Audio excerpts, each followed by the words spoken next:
ఏ పనిని ఎక్కడ అత్యంత సమర్థవంతంగా ప్రజలకి అత్యంత దగ్గరగా చేయగలమో ఆ పని అక్కడే జరగాలి. అవ్వకపోతే ఆ ప్రభావం దానిపై వ్యవస్థపై పడుతుంది. గ్రామ స్థాయిలో అవ్వాల్సిన పని మండల స్థాయికి వెళ్ళకూడదు. అంతిమంగా క్యాస్కేడింగ్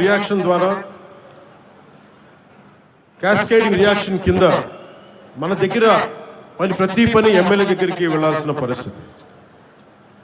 అధికారాన్ని కేంద్రీకరించడం ప్రజాస్వామ్యం కాదు. అధికారాన్ని ప్రజల దగ్గరికి తీసుకెళ్లడమే నిజమైన ప్రజాస్వామ్యం. ఒక ఎమ్మెల్యే ఉండే నియోజకవర్గంలో దాదాపు 600 మంది స్థానిక ప్రజాప్రతినిధులు ఉంటారు. సర్పంచులు కావచ్చు, వార్డు సభ్యులు, ఎంపీటీసీలు, జడ్పీటీసీలు, సహకార సంఘాల ప్రతినిధులు. వీరందరూ ప్రజాస్వామ్యానికి రూట్స్, వేళ్ళు.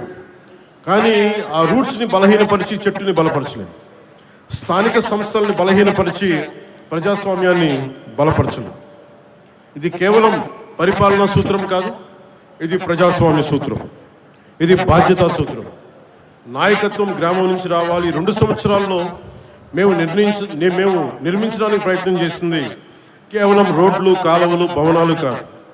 Trust, social trust, institutional trust. ఎందుకంటే ఒక వ్యవస్థ బలహీనపడినప్పుడు మొదట కోల్పోయేది డబ్బు కాదు, నమ్మకం.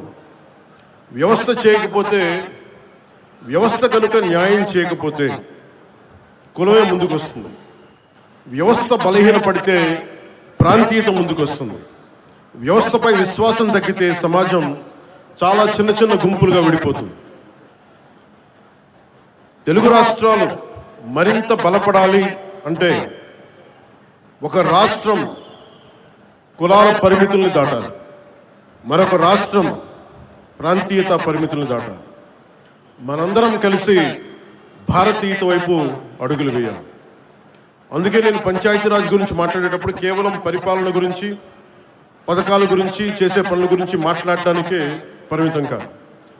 నేను ప్రజాస్వామ్యం గురించి మాట్లాడతాను, రాజ్యాంగం గురించి మాట్లాడతాను, సోషల్ కొహెషన్, సామాజిక సమతుల్యత గురించి మాట్లాడతాను, జాతీయ సమైక్యత గురించి మాట్లాడతాను, భారతీయత గురించి మాట్లాడతాను, సామాజిక పరస్పర విశ్వాసం గురించి మాట్లాడతాను. ఈ మధ్య మేము పరిష్కరించిన విజయనగరం జిల్లాలోని ఒక పెద్దపెంకి గ్రామంలో ఫైలేరియా సమస్య ప్రత్యక్ష ఉదాహరణ. పంచాయతీరాజ్ సమస్య కోసం, సంస్కరణల కోసం చాలా కమిటీలు వచ్చినాయి. ఒక Balwant Rai Mehta committee, Ashok Mehta committee, GVK Rao గారి కమిటీ, ఎల్ఎం సింఘ్వి కమిటీ. ఈ ప్రయాణం చివరికి 1972లో 73వ రాజ్యాంగ సవరణగా రూపుదిద్దుకుంది. 93 నుండి పంచాయతీరాజ్ రాజ్యాంగ సంస్థలకు రాజ్యాంగ హోదా లభించింది.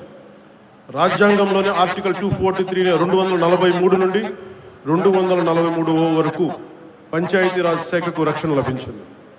11వ షెడ్యూల్ ద్వారా 29 అంశాలు గ్రామీణ స్వయం పాలన పరిధిలోకి వచ్చాయి. ఇది ప్రపంచంలోనే అతిపెద్ద ప్రజాస్వామ్య వికేంద్రీకరణ ప్రయోగం.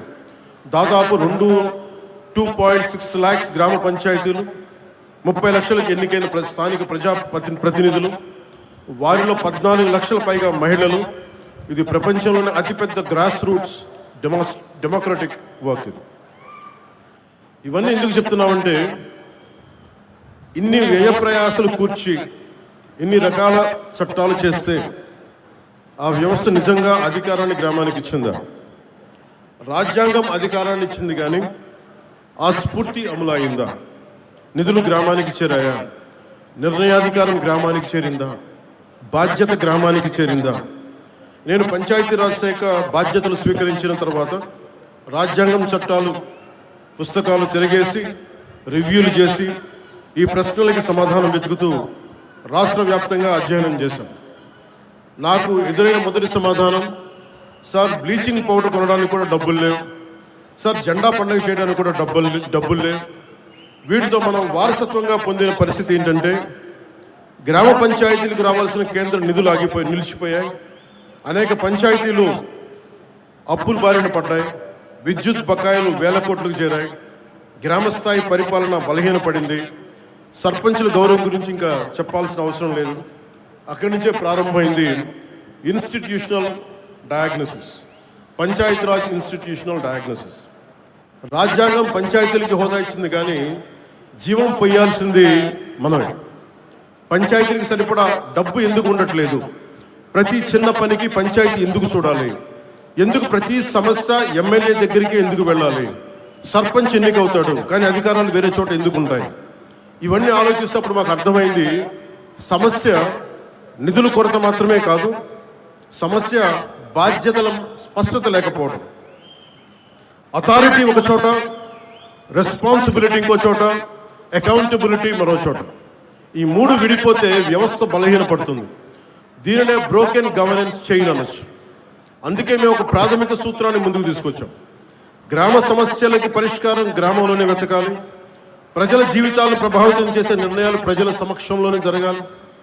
అందుకే గ్రామ సభలను కేవలం ఒక అధికారిక సమావేశంగా కాకుండా గ్రామ ప్రజాస్వామ్యానికి కేంద్ర బిందువుగా మార్చే ప్రయత్నం చేశాం.